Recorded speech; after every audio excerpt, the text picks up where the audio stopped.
practices for establishment and operation of local community advisory boards, or CABs, for decommissioning power plants. This is basically directly out of the law.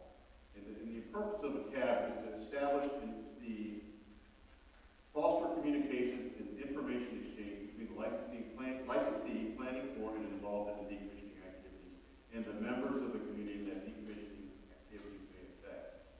So that's our real purpose tonight, and I want to really stay on process with that, where that's our sole principle in being here this evening. Again, we recognize that we don't have a CAB, but we know there are issues that you have some passion about and are interested in. Next slide, please. I'm not going to go through the next slide verbatim, but it does provide a list of information that we were going to need for producing this report. And so, you know, this is the typical topics that we're interested in, the topics that you can bring to a board, how they are used to inform the decision-making process, what are the interactions and the compositions of the commission and the federal agency to support the board commissions, overall understanding of those, and how much the board could offer the opportunities for public engagement in the process. Next slide, please. As mentioned, we had an OMB clearance for questions that we required to get approval for, to ask public questions. Many of these are on the slides. We have copies of the questionnaire out front. If you were able to grab one on the way in, we'll make them available after the meeting. But here are the typical questions we wanted to answer or provide feedback from for those people for those sites that have a citizens advisory panel. I'm not going to go into those on this slide. Let's go to the next slide. But the second half of the FEMA Section 108 questions are focused on CAB operations and what are the opportunities for people to have. Also, if you had a CAB, what would you like to have it all about as far as what you think they should be involved in? And then the last part of the questionnaire deals with plants that don't have a CAB, such as Palisades. And the questions are oriented to, has the licensee or state considered establishment of a CAB, the reasons for not having a CAB, and how does the licensee or state provide opportunities for public engagement throughout the decommissioning process, and in general, what are the advantages of having a CAB, local CAB, and what are the disadvantages of not having a CAB. So these are the part of the questionnaire that we would like people to provide us feedback on. Next slide, please. You have the opportunity to fill out that questionnaire online. This is our website where you can get that questionnaire and fill it out online and return it. You can scan those completed questionnaires and send those to this email box, FEMA108.resource@nrc.gov, or you can mail the completed questionnaires to Kim, and she'll be happy to receive those. If you want more information on our CAB, on our initiative on Section 108, we have a website set up that you can go to. Here's the link for it, that you can provide more information on our activities associated with Section 108. So, next slide.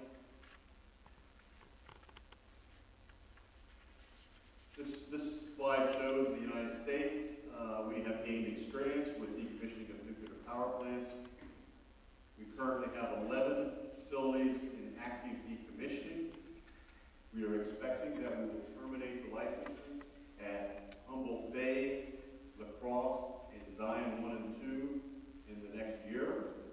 As a matter of fact, actually all three of these sites, we will be at sites conducting confirmatory surveys with our regional inspectors to ensure that the site has been completely cleaned up and met our criteria for unrestricted release. We have 11 plants in safe store. As we explained earlier, it means that they've been placed in a safe and stable condition and are maintained by the owners, pending dismantlement work in the future. So with those, we'll move on to the next slide. We have 9 plants that have announced inspection, announced also that we're going to shut down, which would include Palisades. On this slide are just a number of references for your information that can help you with finding out more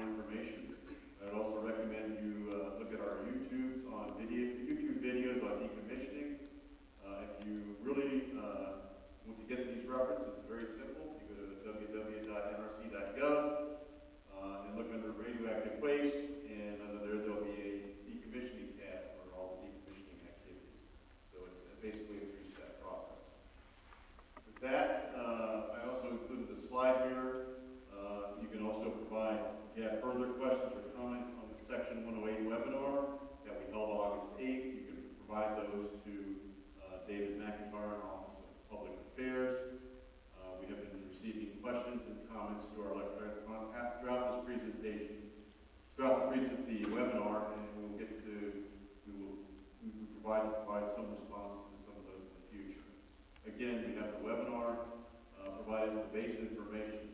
With that, we're going to go to tonight's meeting, which is the ground rules.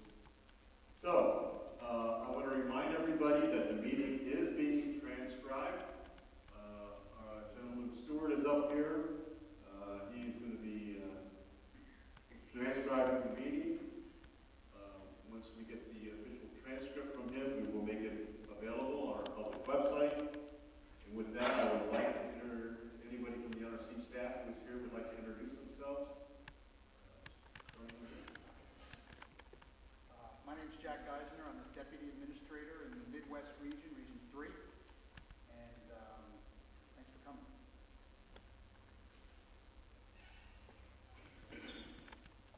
I'm Paul Flom, Senior Resident at Palisades Nuclear Power Plant, live local in Benton Harbor with my family. And my name is Julie Winslow. I'm currently the resident inspector at Palisades. Valerie Myers, I'm a health physicist stationed out of our regional office out by Chicago. I'm Mike Konowski. I'm a supervisor from the Chicago office, and I have decommissioning and spent fuel storage. I'm Imogene, I'm the Deputy Officer for the Region 3 Midwestern Office of the NRC. Welcome to this meeting. With that, are there any elected officials here who would like to make a statement? Yes, when you go up tonight, place write your name for us, or so Stuart gets a clear. My name is Jake Rushlow, and I'm here on behalf of Michigan State Representative Pauline Wenzel. Representative Wenzel is the Vice Chair of the Michigan Energy Policy Committee and welcomes the NRC to Lake Michigan College and Michigan's 79th District. Getting into the topic of our meeting, as home to two operating nuclear power plants, Southwest Michigan is familiar with the benefits that these plants provide to our region in terms of economic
say the above because citizens in the 50-mile radiation zone, which I am part of, and beyond, are very concerned about safety. We're concerned about the current safety of Palisades, and so we definitely have concerns